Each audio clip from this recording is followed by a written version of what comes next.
Yes, sir. You can continue, sir. Welcome back. Am I audible and is the screen is visible? Yes, sir.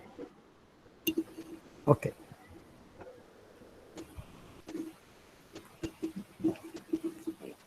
Before starting, I expect one or two questions from the participants, please, to fine tune this session.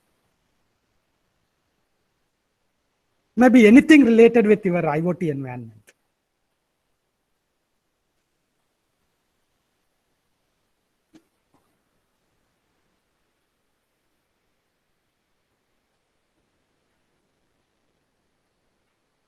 No idea. Yes, First, I please. want to know, Audience.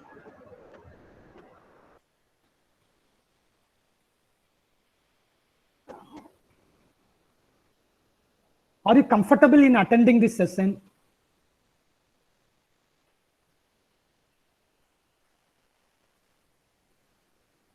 Any difficulty from my side? Do you face any difficulty from my side? The way of handling, okay, and the delivery is okay. Do you expect anything more from that, from my side?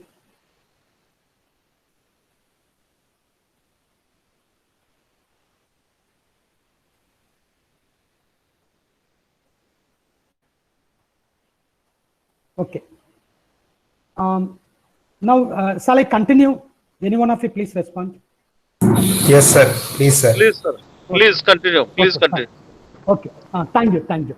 So now the thing is, now we are going to discuss about the service delivery protocol for the next 15 minutes. And then we will move on to the very interesting IoT application protocol. So the service delivery is very, very important. Okay. For example, I had write an IoT environment and I had provided different services, right? How my end users, right? My end client will understand what are the different services provided by me and what are the benefits of making use of the services and what are their access rights. All these things, right, should be clearly documented and should be informed to the end users as well as the administrators. For example, even though it is a little bit complex thing, the confidential thing, for the benefit of the faculty member, right?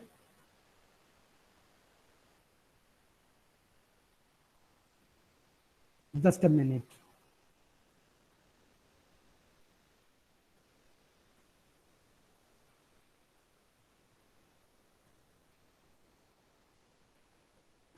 I will show you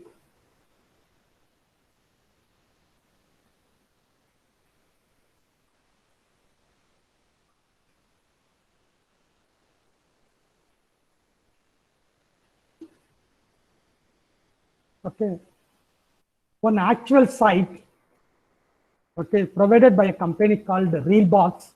Okay, so I'm going to log in into that. Actually, I'm serving as a consultant, right, for this company Realbox. Certain things are confidential, so I'm not able to show you. If you look into here in the Realbox, right, it is a video streaming company having a headquarters at Bangalore. Okay, suppose, right, if you want to create a video catalog, and if I create a video catalog, and if I keep that video catalog in my home page, so that the end users, right, by going through the video catalog, they will be able to make use of the service. For your information, the entire Realbox, right, is running in an AWS cloud. So video catalog is one of the service. that was configured in the AWS IoT catalog. As admin, once I configured,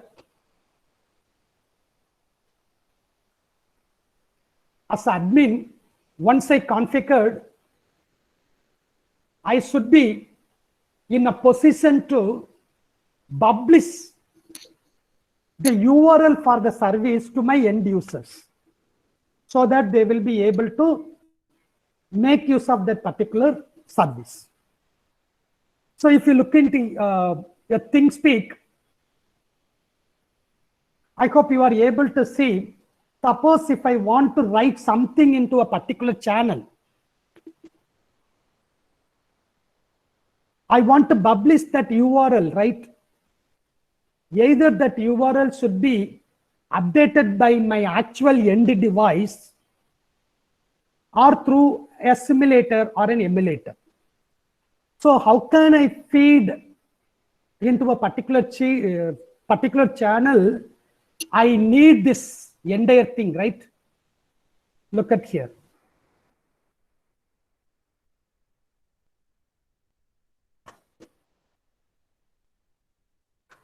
So when I do this, right, this link, the complete link, will provide the mechanism to write into a channel. This will provide the service to read the data from the channel. And I hope, right, if I want to make this particular dashboard, for example, right, this particular dashboard, so that my end users will be able to see what is the current temperature, right? What is the current temperature? I want to create a service and to publish the service in a public domain, so that my end users will be able to make use of the service. That is the purpose of the service discovery and management applications. So look at here, you all know that in a Bluetooth, right, we have specific services provided by the particular Bluetooth devices. For example, the devices may have sensors, may have actuators, depends on its nature, they will have some software adapter. For example, some sensors may be digital, some may be analog, some may require I2C protocol, some may require SPI protocol. Finally, through the adapter, they should be able to get connected to the resource management platform. And every device which has that sensor or actuator has to register themselves in the device registry. And they have to advertise what are the services they are able to provide. For example, you all know that in most of the IoT applications done by the students in an academic level, they will always have Arduino board with the Bluetooth, Arduino board with the Wi-Fi. So when they want to connect a Bluetooth HC05 module to an Arduino board, they need a particular profile called SPP. SPP stands for serial port profile. Without a serial port profile, they will not be able to connect, they will not be able to provide the serial port services. Therefore, you have to verify whether your device supports that particular profile. So how to discover that? The client has to make a service discovery request. There is a server that will contain the list of various services that can be offered by that particular IoT applications. It will give a response. Based on the response, the end client applications will make use of the service. I hope, suppose if my Bluetooth is not having A2DP. I cannot do any kind of Bluetooth based audio communication. A2DP stands for Advanced Audio Distribution Profile. I hope you also know about HSP, headset profile, hands-free profile. There are many such a profile available in the market for the Bluetooth. You have to verify whether your particular device supports that service. So discovery and management is a very key functionality in the IoT services. So for that, what we are going to do is we are going to make use of the DNS infrastructure for the service discovery and management. You all know that DNS is a domain name service which will convert your name into number. The same DNS is used for service discovery. I hope, right, you know that if I give google.com, it will translate into IPv4 or IPv6 address, right? Through the A record or AA record. A record will give you IPv4 address. AA record will give you IPv6 address. The same thing will be used for the service discovery and management in the IoT environment. I hope the people with the computer background will have an idea about the various DNS record like state of authority, name server, A record, mail exchange server, canonical name, all this information. For example, the name server ns1.amrita.edu will be responsible for translating any subdomain name into its equivalent IP address where the service is hosted by the Amrita ICTS team.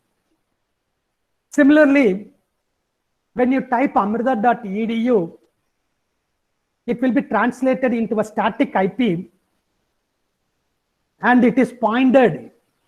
The name into number will be done by the A record. To get IPv6 address, you must include AA record. So what we are going to do is, we are going to modify this DNS for the IoT environment. I hope, look at this slide, you will get an idea. SRV stands for service record. So we are going to make use of the SRV record in the DNS for our IoT service discovery and management. Clear? So the XMPP server using TCP is a service offered under this service record entry. You will be able to understand what is the service provider, what is the protocol, where is the host, what is the time to live, what is the type of record, what is the priority, what weightage is given to it, what is the TCP port number through which the service is offered. All these informations are available in this service record. We move further. In the market, multicast DNS, DNS service discovery, universal plug and play, symbol discovery service protocol are the standard protocols available for integrating with your IoT applications for the service discovery and management. There is a YouTube Vimeo video link is given here. When your time permits, if you go through, you will get much more idea about the service delivery protocol. Finally, with one simple use case, we are going to conclude the DNS service discovery. So what we took is the DNS service discovery is going to integrate with your IoT application for maintaining the service by the IoT administrators so that it can be discovered and used by the end user. So the DNSSD only use the existing SRV and TXT and PTR record. TXT stands for text, PTR stands for point to.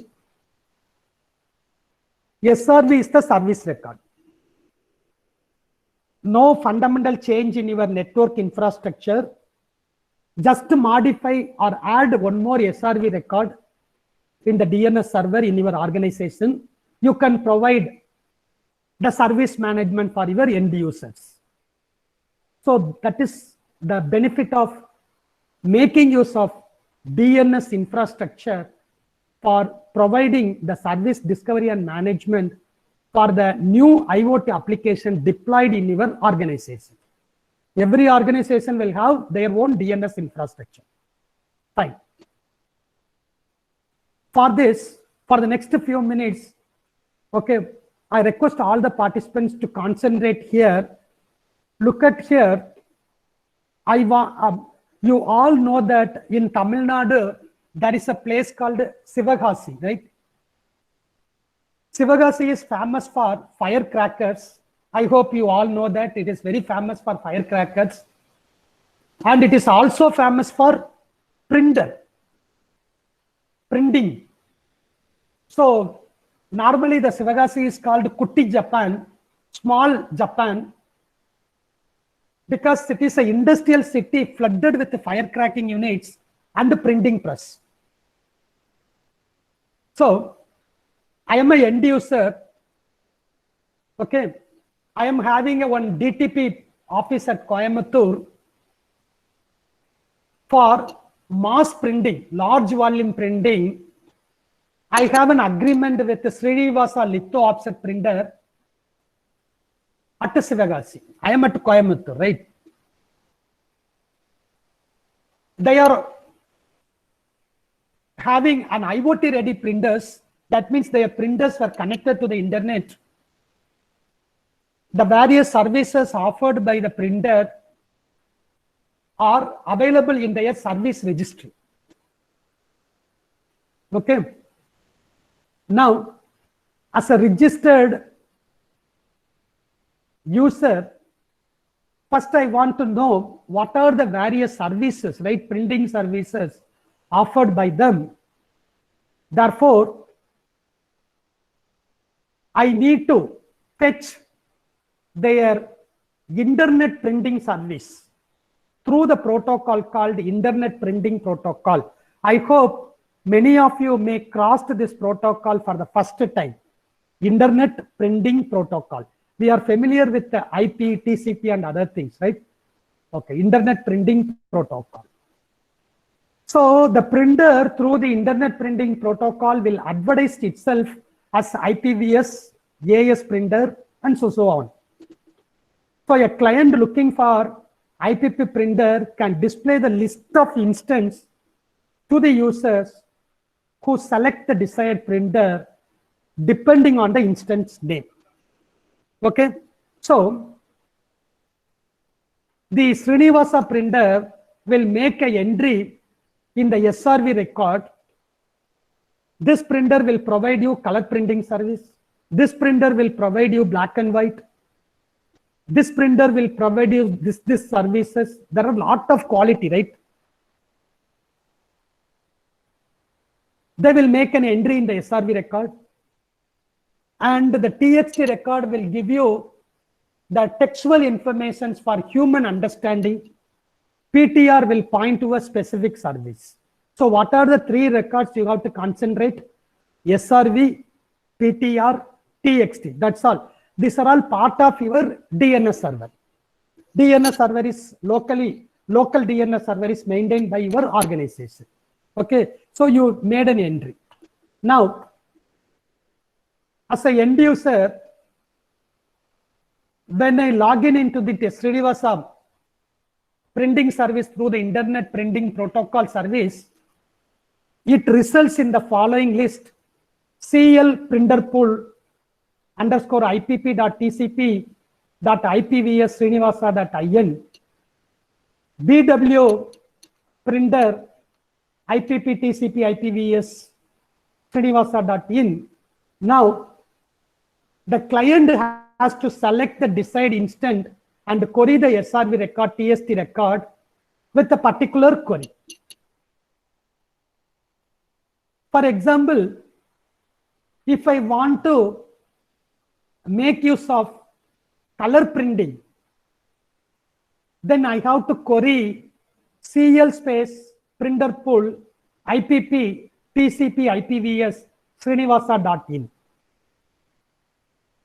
When I query this, I will be able to get its address, its port number, its additional information like when I will get the printing service, because there may be lot of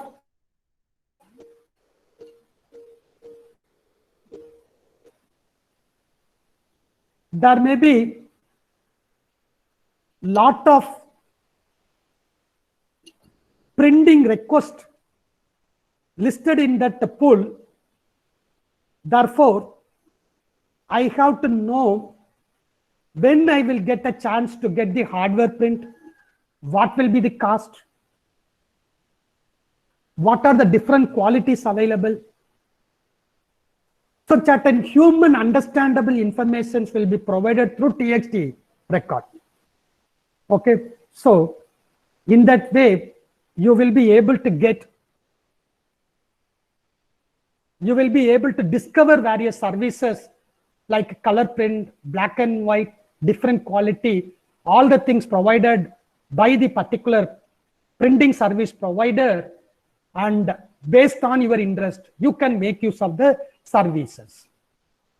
So to conclude the service discovery, in the tomorrow's session, when you explore further about the AWS IoT Cloud, Dr. Gautam will give you an idea about the AWS Cloud Map, which is a cloud resource discovery service. All of you make a note of that, Cloud Map. So through the Cloud Map, you can increase your application availability, because the end web service always discover the most up-to-date location of its resource of the various server offered by you. So how it works, that is a part of AWS IoT Core. Just to give you an idea, the Cloud Map will provide you the dynamic mapping of your services to the end users. Without the Cloud Map, if you change your backend services, when the end user fetches particular services, if the backend services was migrated from one location to another, he may end up with a wrong location, or sometimes he will not be able to locate that particular service. Say service not found. Therefore, you are in a position to update the front end every time, and you have to refresh. You have to ask every end user to refresh their applications also to update with the latest service mapping.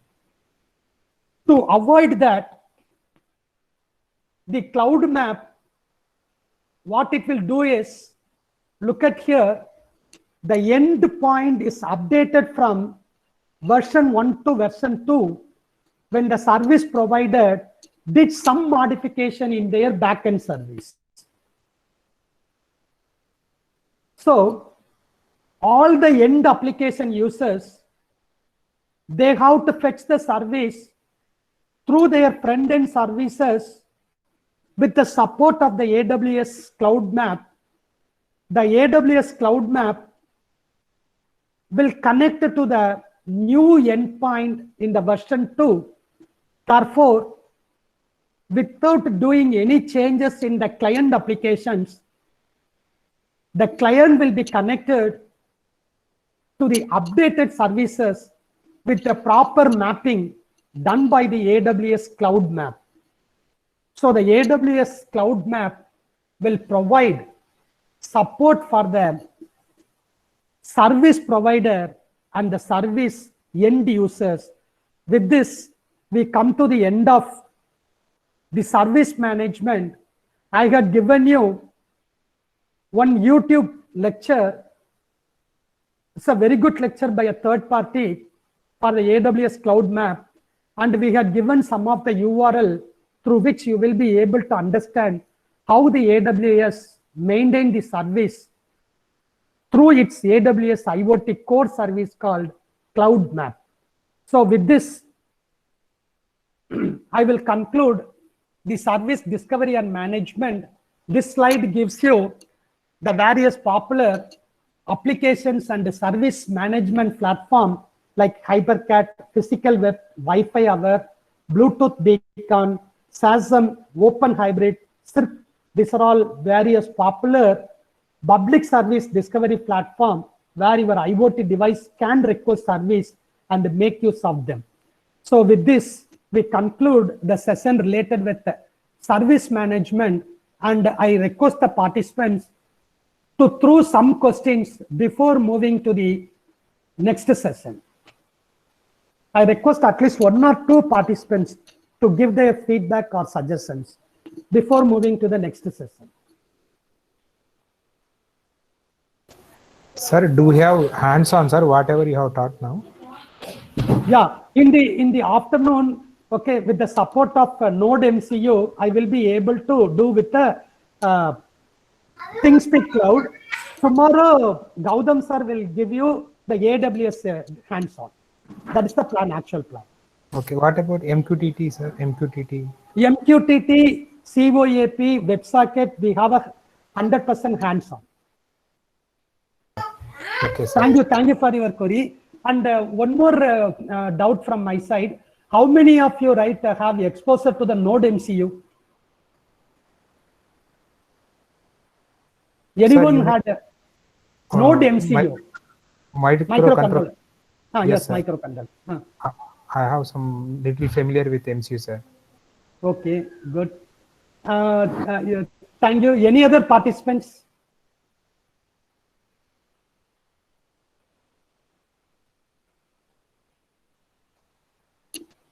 Yeah, how many of you have exposure to the Arduino hardware?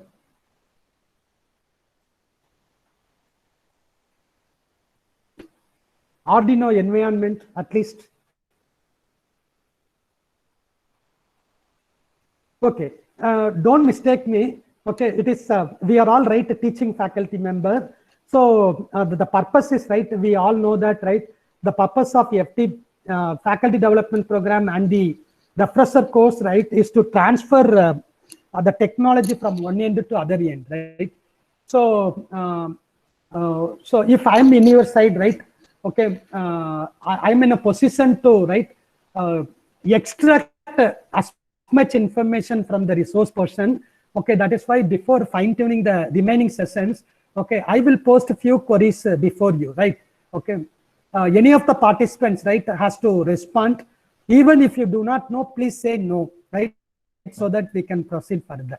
Okay, how many analog pins are available in a Node MCU microcontroller? That's the first question. Sir, analog Node MCU, sir. Yeah, yes. Oh, generally we know MCU, sir. 8051, I know. Okay. Node MCU is yes.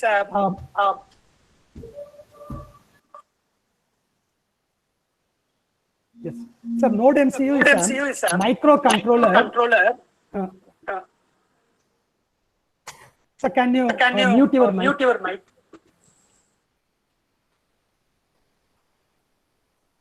Fine. Node MCU is a hardware which has ARM Cortex M4 with wireless capability. Okay, so in the afternoon session, it's full of practical from the 2 o'clock onwards. Okay, in the next, for example, now the time is 12:10. Okay, till 1 o'clock, we will discuss the communication protocol, application level IoT protocols. And with that knowledge, right, in the afternoon session, we will straight away, right, work with the hardware for the integration of end devices with the cloud. Okay, along with the theory, we will work with that hardware also. So the Node MCU is an Arduino based hardware with wireless capability. Fine. It has only one analog port, whereas the Arduino will have 14 digital IOs, 6 analog channel, and there is one serial port through which you can connect Bluetooth, Zigbee, Wi-Fi, and whatever it may be, right? So all these things will be discussed in the afternoon session. Okay, any other query from your side?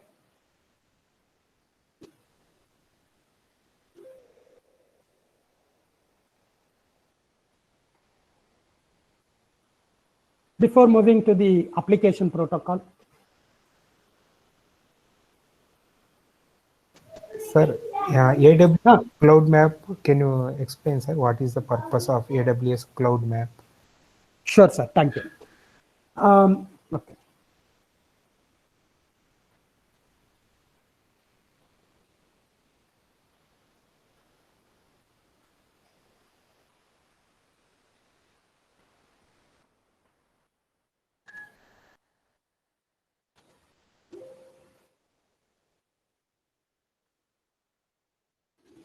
So look at here.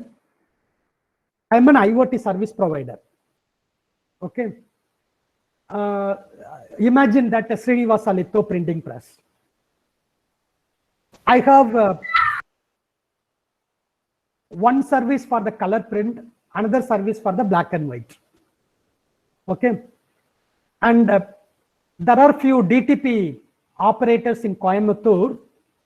They will do the design and they will take some samples at Coimbatore, and for the mass printing, say 1,000 copies or 10,000 copies, okay, they will depend on the printing press at Sivagasi. Okay, so now through the internet IoT service, right, they want to make use of that printing services provided by Srinivasa Printing at Sivagasi. They are not using AWS. They have a simple web service. Okay, so initially they have color print at IP address 1, black and white at IP address 2. So they have a static mapping of the service and the device. Okay, and you have an application front-end service. Keep in your mind, color is in 1, black and white is at 2, IP2. Okay, color is say 30 rupees, black and white is say 1 rupee. Through the front end, you want to have some black and white, so you will click this service 2. It will give a black and white print request to that particular printer, internet printing protocol server, and you will get the printout.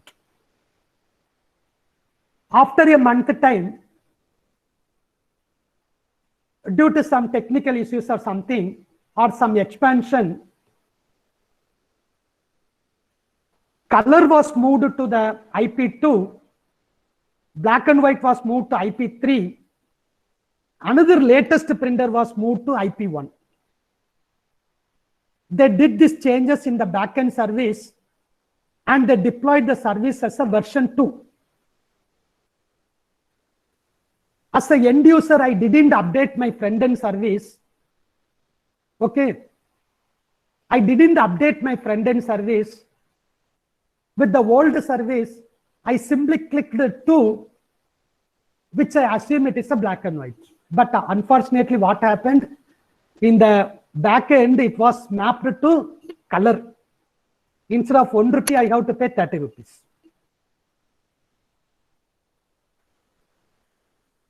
The printing press is demanding 30 rupees per page, but I told, right, I can give only 1 because I invoked the black and white service only. They say, right, you didn't update the front-end service. That is the problem. Who is responsible for that? If the Srinivasa litho press is not updating properly, they will lose the customer, yes or no? Yes, sir. Okay. Therefore, if they integrate this with any one of the cloud platform, say AWS IoT Cloud Map, that will act as a mediator. Cloud Map will act as a mediator.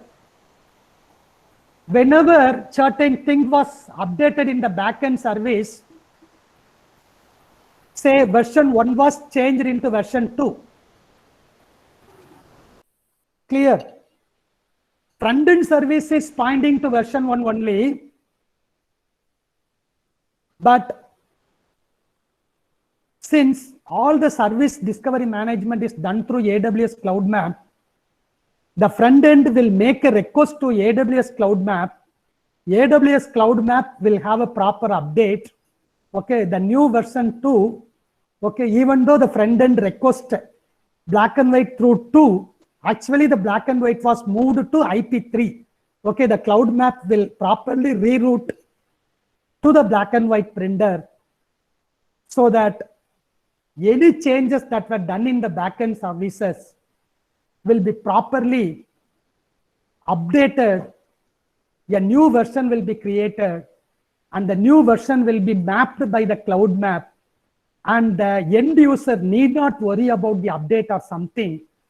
They simply invoke, they will simply discover the services through AWS Cloud Map, okay, and they will make use of the proper services without any difficulties.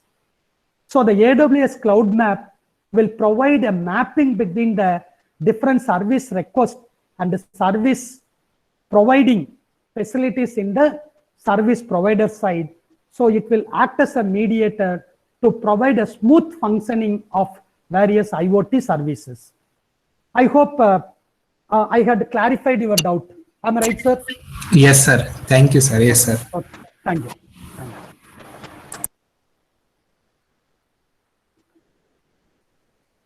So thank you very much. And we can have one short break, just 1 minute break. Okay.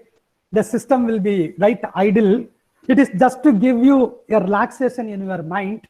Okay. You can count 1, 2, 3, or you can keep idle, right? Your time starts now.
Okay, welcome back.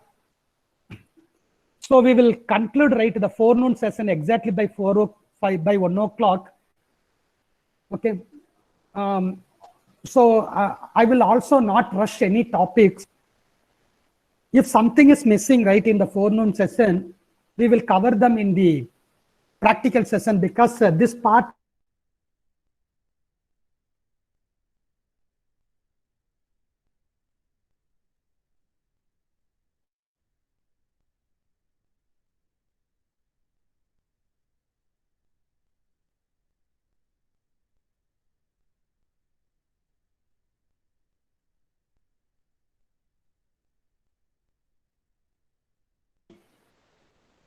HTTP, the traditional HTTP application layer protocol. All of you look at here. the different protocols in the different layers of IoT are, for example, we already told, right, for the device management, it is OMA, Open Mobile Alliance Device Management. For the discovery, service discovery, we discuss about DNS-SD.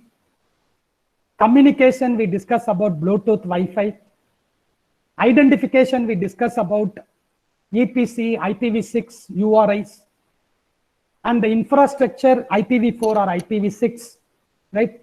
So many things we have discussed. We didn't touch about the semantic and the multi-layer framework, which will be covered by Dr. Gautam in tomorrow's session. Now, we are in the application layer protocol, which is used for data connectivity. Okay, so today class we are going to discuss about the MQTT and the COAP along with the WebSocket. In the application layer, apart from the traditional HTTP, we are in a position to know about MQTT, CoAP, and WebSockets. Transport layer, TCP or UDP. Network layer, IPv4 or IPv6.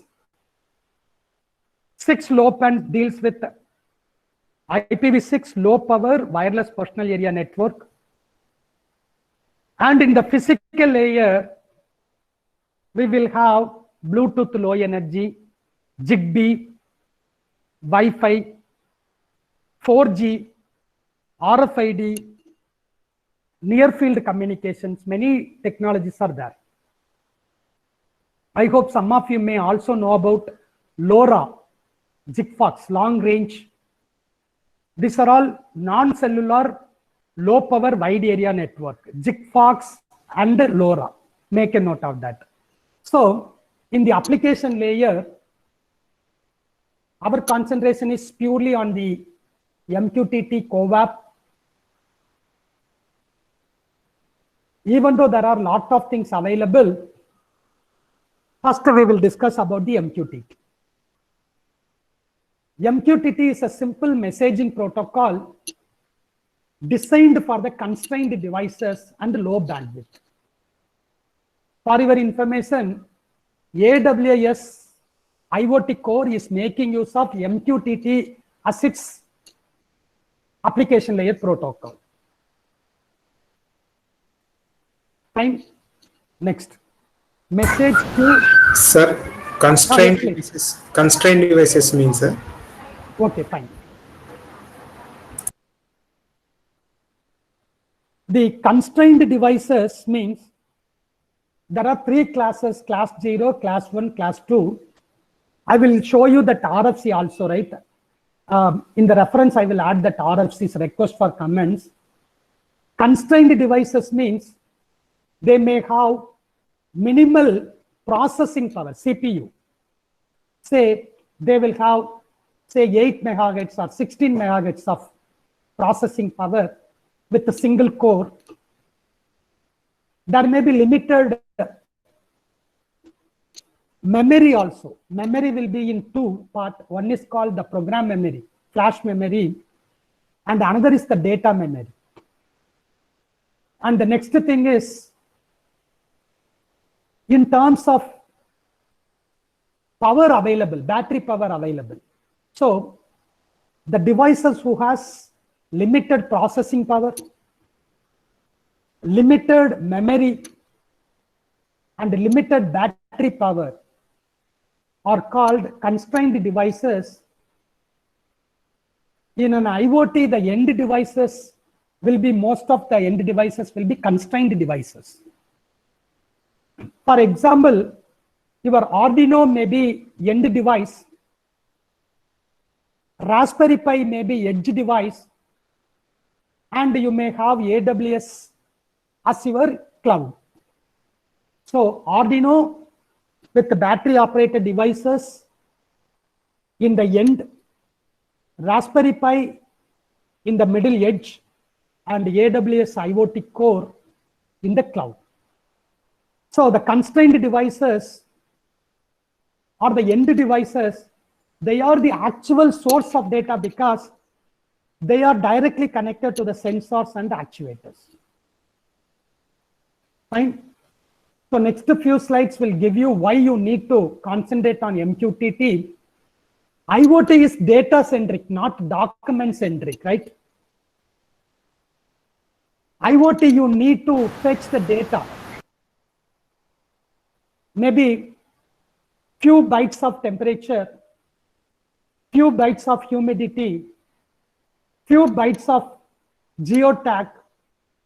They are all data centric, and the end devices are also constrained devices, limited in processing power, memory, and other things.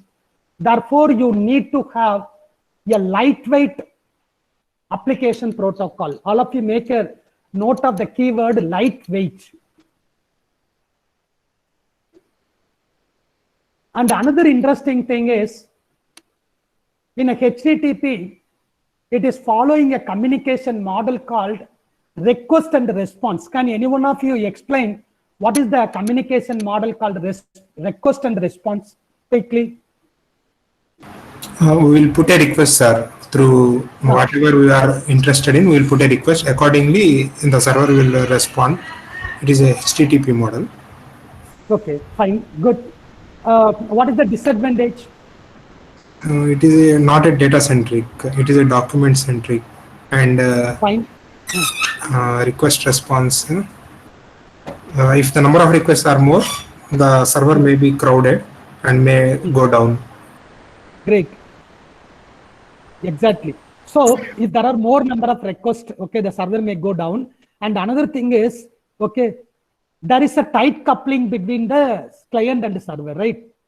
When you make a request, you should get connected to the server.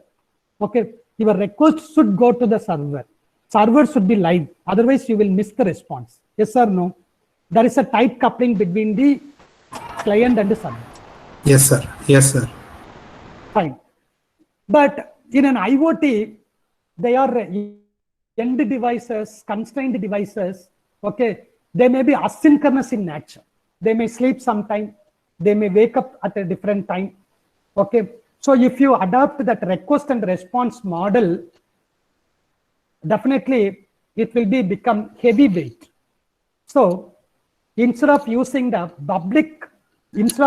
request response model, we are adapting a new model called Bubbly subscriber model. Okay, so it is a very, very interesting model. In a Bubbly subscriber model, there will be three entities. One is called publisher, another is called subscriber. Can any one of you tell who is the third entity? Broker, sir. Exactly, broker.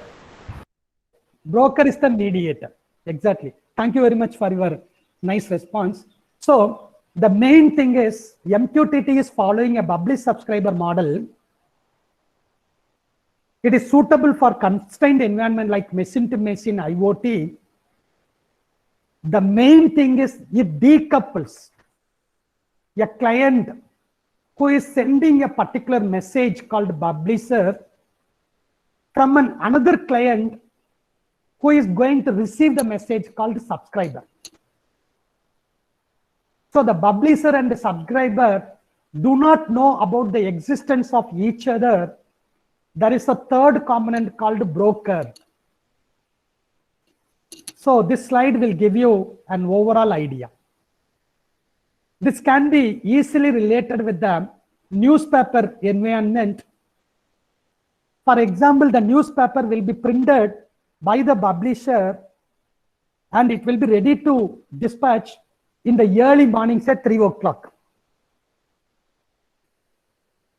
And through a van, the Hindu publisher, right, will carry the newspaper to my hometown and they will hand over to the news agent. Suppose if the newspaper carrying van comes to my street by 4 o'clock early in the morning, I need not to wake up at the time. It is the responsibility of my news agent to collect on behalf of all the subscribers and leisurely.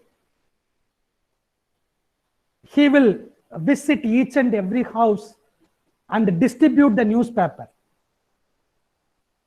At my free time, I will move on to my gate, get the newspaper, and I can read the content. So there is a perfect decoupling between the publisher and the consumer. The broker will decouple, right? The newspaper agent will decouple between the end user and the original publisher. The same concept is adapted here. It not only decouples the time, it will also decouple the space and other things also. So an Arduino board with the temperature sensor will sense the temperature, publish the temperature to the broker. Whoever subscribed to that particular topic will be able to fetch the information, and the topic will contain the payload.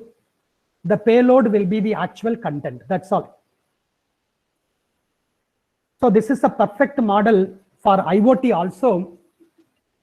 The client can be a publisher or subscriber. The client can be an Arduino board, a small devices, or it can be any software agent developed by C, C#, Go, or it can be a small applications, anything. Who can publish a topic or who can subscribe to a topic and receive the content can serve as a client. That's all. It can be a hardware loaded with software, or it can be a pure software agent. I hope you all know about the client. The same client can publish one or more topic. Simultaneously, it can subscribe to one or more topics also. So the single client can serve as both publisher and the subscriber. Broker. Broker, for example, your laptop, your Raspberry Pi, your BeagleBone Black, anything can act as a broker. The broker will introduce the topic, right? On behalf of the subscriber, it will receive the payload of different topics and push that payload to the subscribers. It is like a mediator. It will also take care of authentication, authorization of the clients as well as the payload. So simply you can say the broker is a central hub.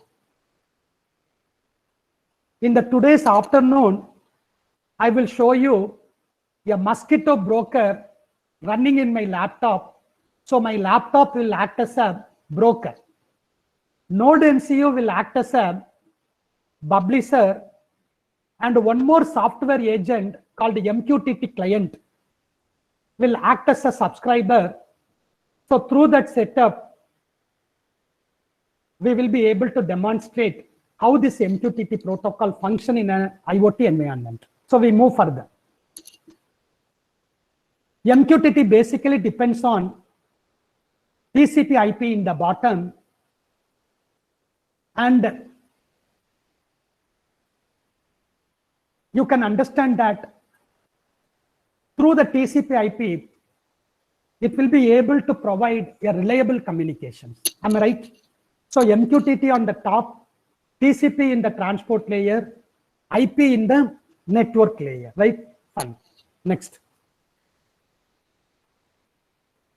Every client has to connect to a broker through a connect request message, and after verifying the credentials, the broker will accept this connect request or not. This is done through connect acknowledge. So connect and connect acknowledge are two commands that are related with the MQTT protocol. Next is very, very important, the topic. All of you make a note of that. Topic is a hierarchical structured string, which is used for message filtering and routing. You all have to understand this topic because in the afternoon hands-on session, in the Node MCU code, you can understand what is called a topic. The topic will be mentioned in the Arduino code, C code. So it is nothing but a hierarchical structured string. Fine. Look at here. Home/office/lamp is a topic. Each level will be separated by a slash. It is a case sensitive. For example, lamp with the LAMP all in small letter is different from capital letter L, small letter AMP. It is case sensitive. All of you make a note of that. Fine. Now we move further. The next few slides is taken from the practical applications. I request all the participants to understand the scenario first.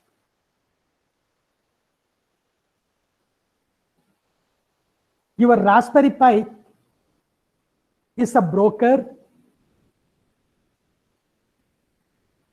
Node-RED, a software application, is a MQTT publisher.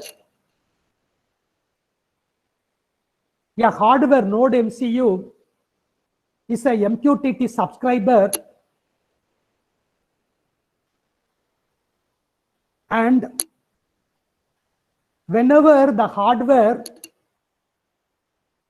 receives a payload on through the topic home/office/lamp. Home/office/lamp is the topic. on OFF off is called payload, the message. Whenever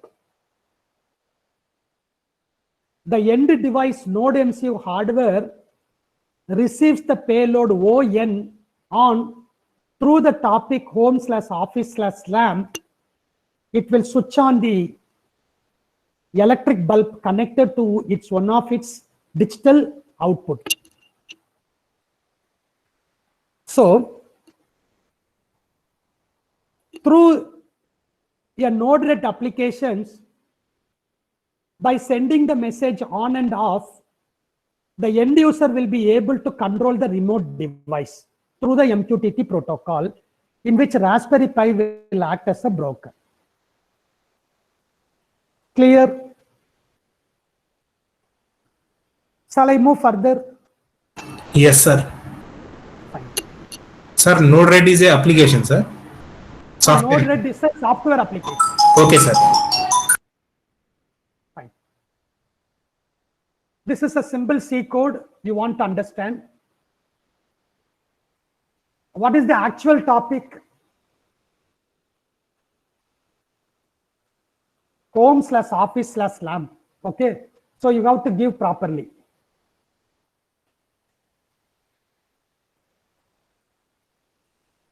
Home/office/lamp. So the topic, right? I can subscribe to many topics. Therefore, I have to verify whether this payload is for that particular topic, right? Therefore, first I have to verify whether the topic is home/office/lamp. If the topic is home/office/lamp, then I have to verify the message. Okay, if the message is on, then I have to write hi to the particular digital port, digital write lamp comma hi. And in the serial port, for debugging purpose, I will say the lamp gets switched on. If the topic is home/office/lamp, but the message is OFF off, then I have to do digital write lamp comma LOW low. I will switch off the particular lamp. And in the serial port, I will say switched off. This is the simple Arduino code. Digital write will switch on or switch off the end device. Clear? Very simple, easy to understand.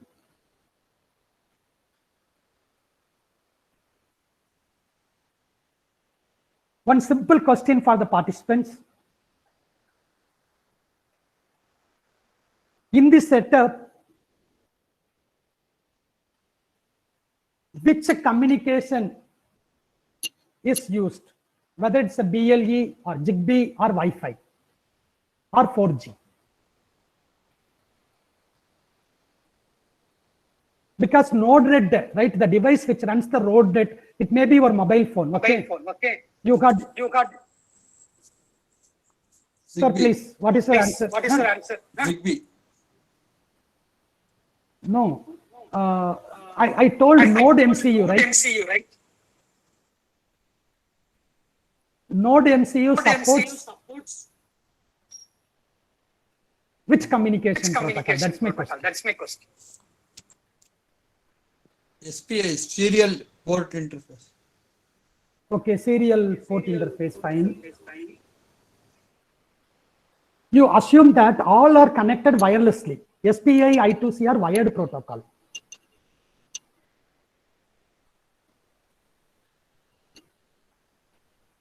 What is Node MCU? Node MCU is an Arduino hardware with the Wi-Fi technology, wireless Wi-Fi. So here, you assume that your mobile phone is having the Node-RED application running in your mobile phone. Mobile phone gets connected to the Raspberry Pi through Wi-Fi. Your Node MCU, which is connected to the LAN, is also connected to the Raspberry Pi through Wi-Fi. So the entire system is Wi-Fi connected. Clear? This is a simple setup. Node MCU is an Arduino hardware with Wi-Fi. Okay, we move further. In the reverse, sir, I thank you for your interaction, and you had mentioned 2 more protocols also. Thank you. So Zigbee and SPI we will discuss later. Next, can any one of you tell what is the role of Node MCU now, whether it acts as a publisher or subscriber in this particular Publisher, sir. slide? Exactly. Thank you, sir. Thank you. So it is now acting as a publisher. Previously, it acted as a subscriber. Now it acts as a publisher. So from that, you can clearly understand that a client can take the role of publisher or subscriber, depends on the configuration. So you are going to publish the temperature and the humidity. Okay. In the yesterday's session, you had seen RHD 175 as a relative humidity and temperature sensor. What we are showing is called DHT, dew point humidity temperature sensor, DHT11. It is also a temperature and humidity sensor. So the Node MCU will publish temperature and humidity. Here the application, Node-RED application running in your mobile phone is the subscriber. Okay. So look at here. For the practical applications, I had given you 3 URLs. Okay. Later on in the offline, you can go through that URL. You can get much more idea. And I will show you some screenshots. I want to know, right, what are the TCP connection established and other things. For that, I have a netstat. Okay. And for your information, in the afternoon session, we will run the Node-RED. Don't worry. Okay. So Node-RED, right, is an application which can act as a MQTT publisher or subscriber. So you have to run the Node-RED. What is one more running in this window? Can any one of you tell? There is one more service running here. What is the name of the service? What is the port number? Mosquito, sir. Mosquito, what is its port number? 1.6.12. No.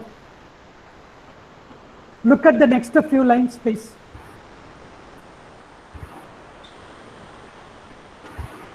Opening IPv6 listen socket on port. 1883. Exactly. Thank you, sir. So, Mosquito is a MQTT broker. Mosquito is a MQTT broker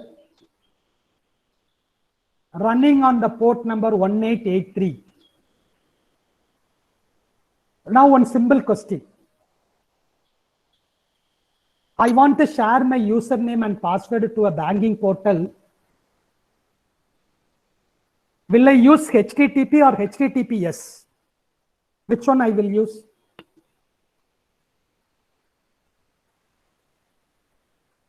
For banking service, will I use HTTP or HTTPS. Yes. HTTPS. What is the port number? Thank you, sir. What is the port number? Port somewhere. 443. Oh. Okay, HTTP is offered through the port number 443. Similarly, for the MQTT secure service, we will make use of the port number 8883. 8883. Please make a note of that.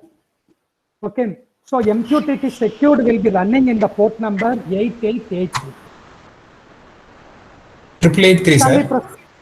8883. Okay, sir, but here 1883 is there, sir. 1883 is unsecured. Okay, sir. I am using only MQTT, not MQTT secure. Fine. So thank you for your interaction. I am using MQTT unsecured, right? That is why it is using 1883. If I want a secured, I have to make use of 8883. We move further. Fine. This is the code. I can quickly explain the code also. So I had included the header for the ESP8266, which is Node MCU. I had included the publish subscriber client header file. I need to get connected to my wireless. So I have to provide the credentials, service set identifier, and the password for connecting my Node MCU to the Wi-Fi network. And I have to say, where is my broker is running? Okay, so in this scenario, the broker is running in the Raspberry Pi. Therefore, I have to mention the IP address of the Raspberry Pi here. All of you make a note of that. Sir, So, can you repeat, sir? Yeah. Where is your MQTT broker running? In our scenario, the MQTT broker is running in the Raspberry Pi single board computer. Correct? Therefore, your hardware, you have to mention where is your broker. Your broker location has to be mentioned properly. So, in my case, 192.168.43.67 is my broker IP address. Broker is nothing but MQTT broker. This is called the MQTT server. Is it clear?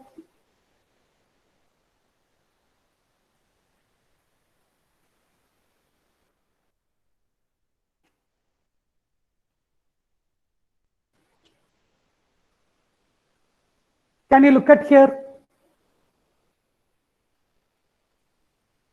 The advanced IP scanner.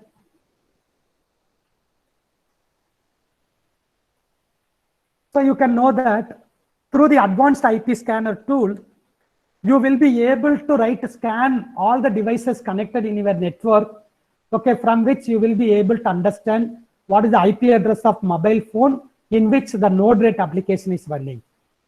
What is the IP address of Node MCU to which your client services are running. You can understand the IP address of your Raspberry Pi where your broker is running.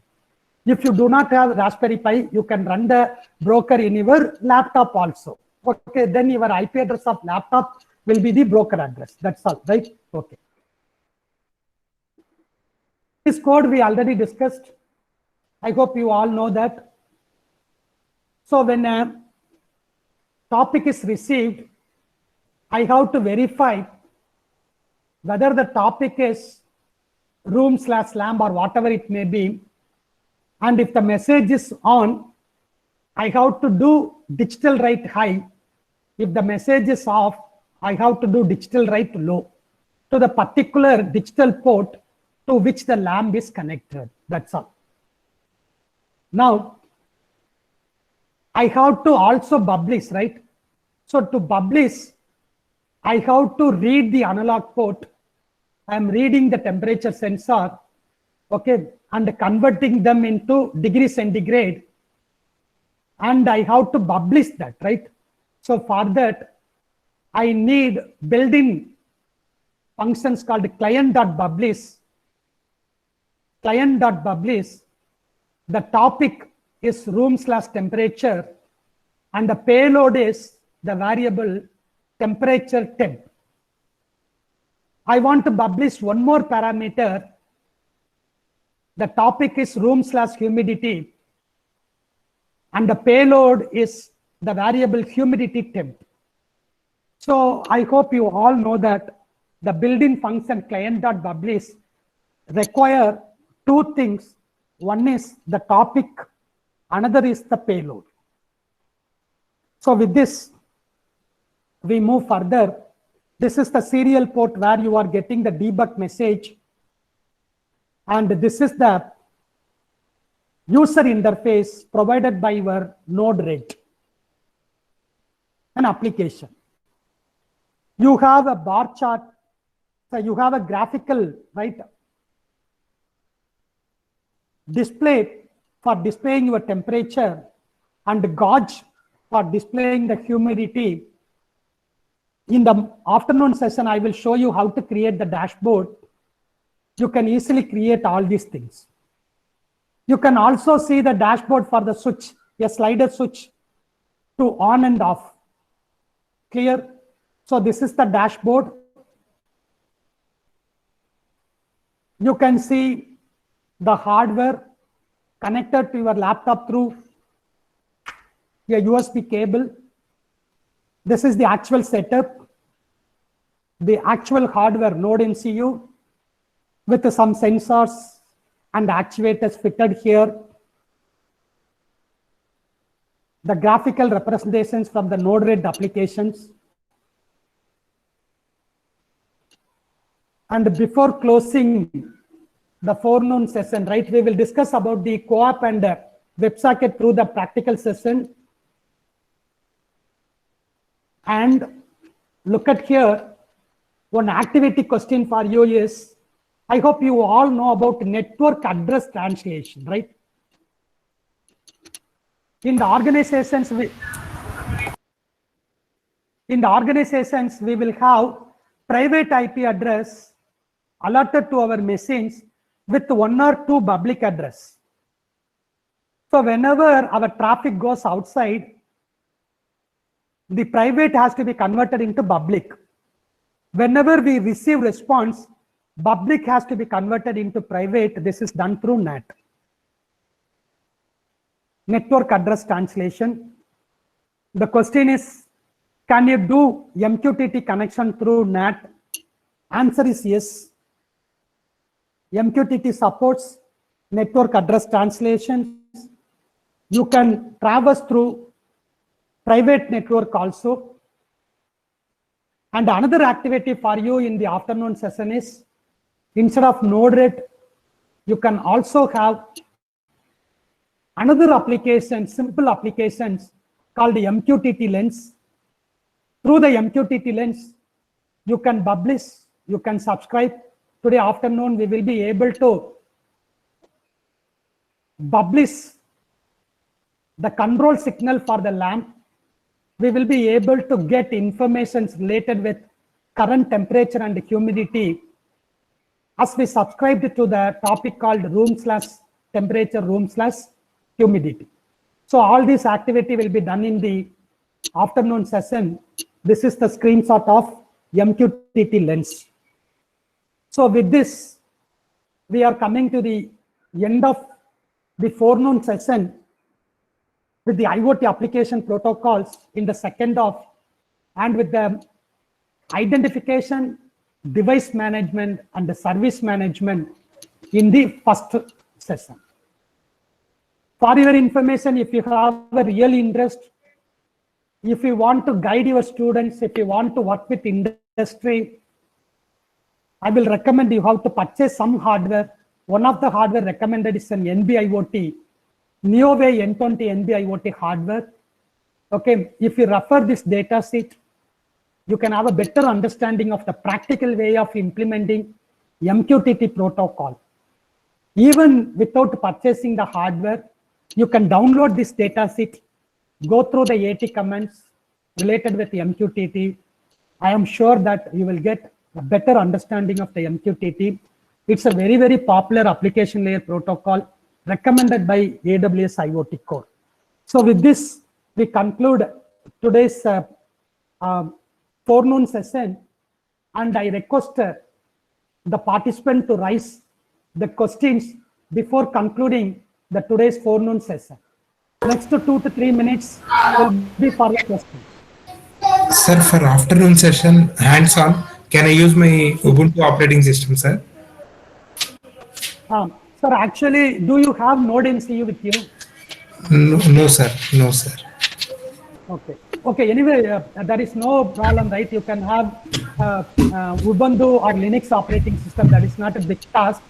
But for the actual things and other things, right? We need 1 or 2 devices. But anyway, I will give a demonstration, and if it's possible, I will also introduce some simulator. Okay, sir. Okay, through the simulator also you will get some hands. Okay, sir. Okay, sir. Thank you. Thank you. The real problem is, due to the pandemic situation, okay, in most of the cases, what we will do now, for every 2 faculty member, okay, we will bring a set of IoT hardware. Okay, which I had shown you in that PPT, no, sir.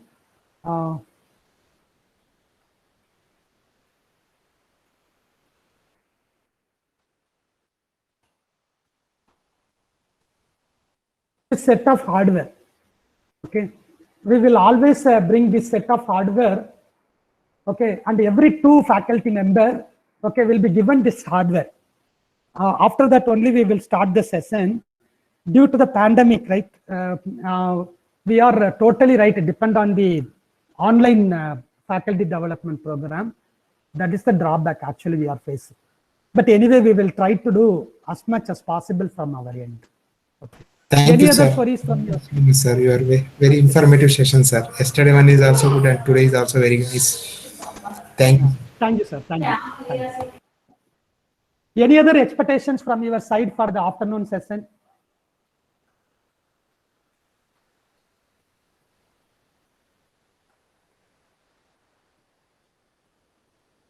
Okay. Okay. Okay. So, first of all, right, I thank the management, principal, head of the department, and the coordinator, ma'am, for giving us an opportunity to interact with the professor community, right? And we thank AICT and ISTE for giving such an opportunity for us, right? We the teaching faculty member, through their support only, right? We are learning many technologies, and I'm really happy, right? In transferring some technology to our fellow members, and I really thank for the interactive participations from the participants.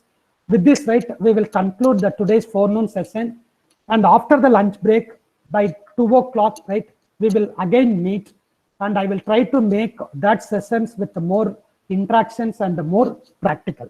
So with this, I will conclude now. Is it okay? Okay, ma'am. Shall we conclude now? Yes, sir. Yes, sir. Okay. Thank you very much, sir. Okay. So, ma'am, the same link is used for the afternoon also? Yes, sir. Yes, sir. Same thing. Okay. Okay. Okay. All the participants are requested to join again at 2 o'clock after lunch break. Thank you.